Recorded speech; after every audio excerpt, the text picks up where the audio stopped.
Hi, I'm Christorpher Steele. I'm a poet. I'm going to be reading a few poems for you tonight. This first poem is, since Einstein discovered the fourth dimension, time, a lot of things have changed, but it's still the same old story, a fight for love and glory as time goes by, the race. I have raced all daisy-eyed to a drumming hungry urge, 1,000 suns bursting in my blood, while the cool blue sky caressed my flanks and kissed my boiling ears.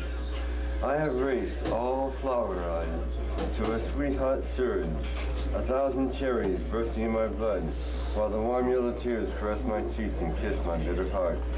I sense now the flowering pendant and the sudden red burst of triumph. I want now the cool blue embrace, for I have raced all daisy-eyed. Yeah! This next poem is very short, so you have to listen closely. Sheathe the word with the lock of your hair, and offer your plush body to my lounging. Breasts hang upon my lips. Kiss this soul with the meadow between your thighs, as a pheasant flies up.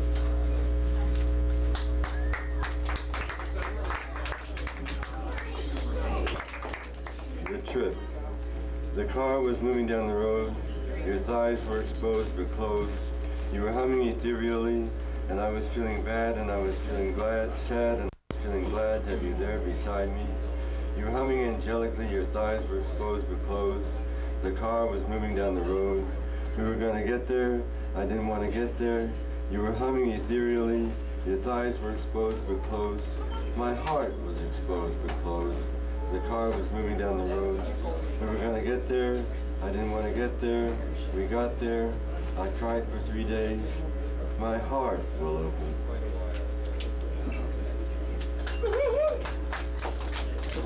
Thank you. Thank you. Thank you.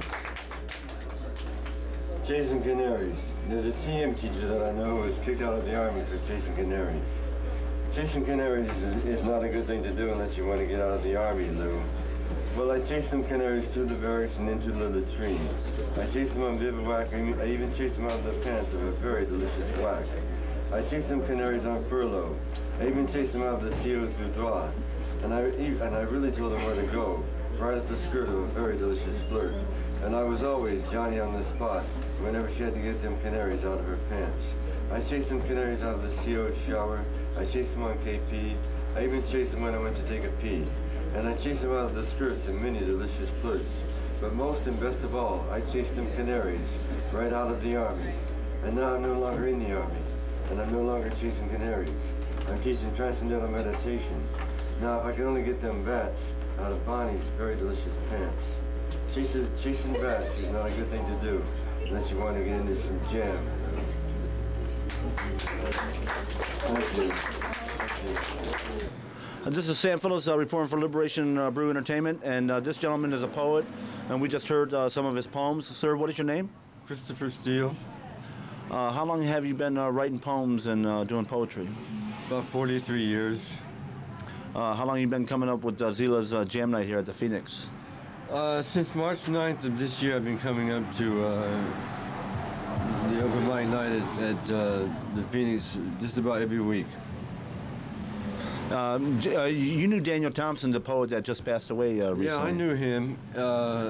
I didn't know him that well. I'm not all that familiar with his poetry, but what I am familiar with his poetry is that it's very good poetry, excellent poetry.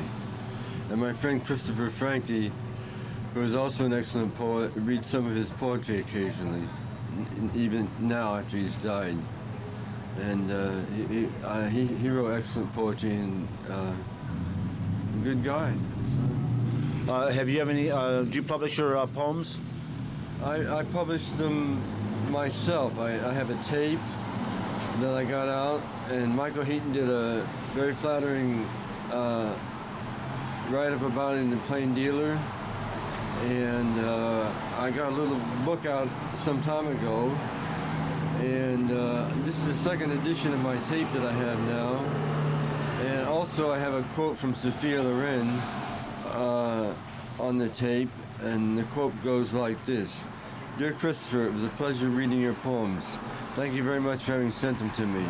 I hope you will soon reach that success your talent deserves. Best wishes, Sophia Loren.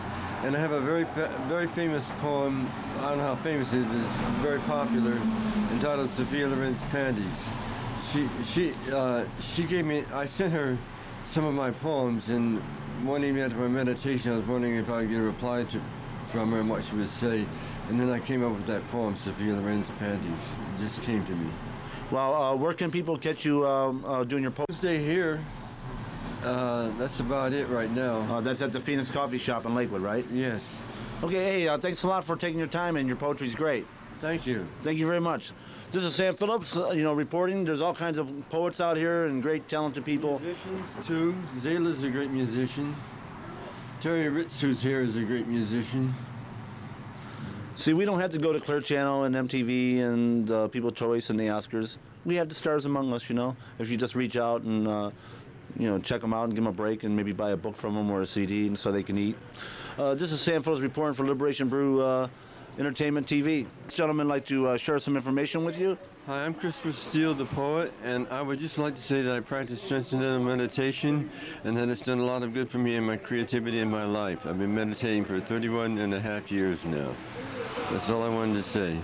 I advise other people to meditate if they can. And they don't have to do transcendental meditation. Do some form of meditation. It's very good. Do you think that might bring world peace and make people slow down and start thinking about the universe and the planet Earth and how we treat each other? Yeah, it would help do that a lot. Well, thank you very much. Is there a big community that practices this meditation? There are a lot of people in the Cleveland area who practice transcendental meditation, and all over the world. Maharishi brought it from India. It's a lost form of meditation. He got it from his teacher, Guru Dev, and he brought it starting in the 50s to America, and he's been spreading it all over the world. And he was involved with the Beatles. The Beatles got involved with transcendental meditation through him. And they went to India and they learned from him. And yeah, that's the guy that John Lennon said after he found out that he had all kind of girlfriends too, and John Lennon found out that he was just human too, And no, Maharishi doesn't have any girlfriends. He took a vow of celibacy. That's false. Maharishi does not have any girlfriends. That's what John Lennon said. Well, he's wrong. Okay. Maharishi took a vow of celibacy, and he's sticking to it. Okay, well, it sounds very good, and thank you very much. And if that's what can get the human race to settle down and start treating each other with love and respect, I'm for it, man. I'm for anything these days, for some kind of sensibility of what's going on. Well, hey, thank you very much, and this is Sam Phillips reporting on the streets of Lakewood and beyond.